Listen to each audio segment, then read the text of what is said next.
আসসালামু আলাইকুম।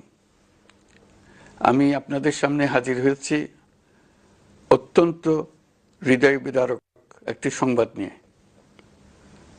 সিঙ্গাপুরে চিকিৎসাধীন জুলাই গণঅভ্যুত্থানের সম্মুখভাগের অকুতোভয় যোদ্ধা ও ইনকিলাব মঞ্চের মুখপাত্র শরীফ ওসমান হাদী আর আমাদের মাঝে নেই।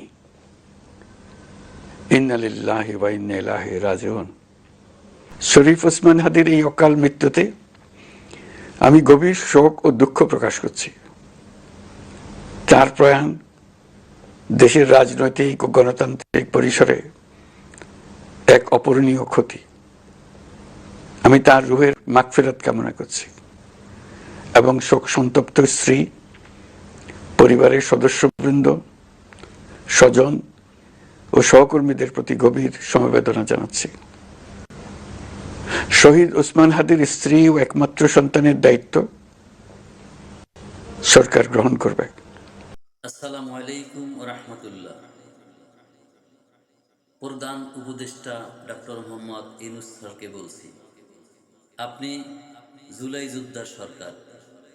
আপনি সরকারে থাকতে খুনি সশরীরে দেশ ত্যাগ করে পালিয়ে যায়, আর আপনি এটা কিভাবে সহ্য করলেন? এই জুলাই যোদ্ধারা তারা গুলিবিদ্ধ হয়ে মারা যাবে আর তাদের পরিবারের রাষ্ট্রীয় মর্যাদা দিবেন, এজন্য আপনাকে আসনে বসায়নি। আপনি অনেক মেধাবী লোক, আপনার মেধা খাটিয়ে আপনার কি করণীয় তা করুন।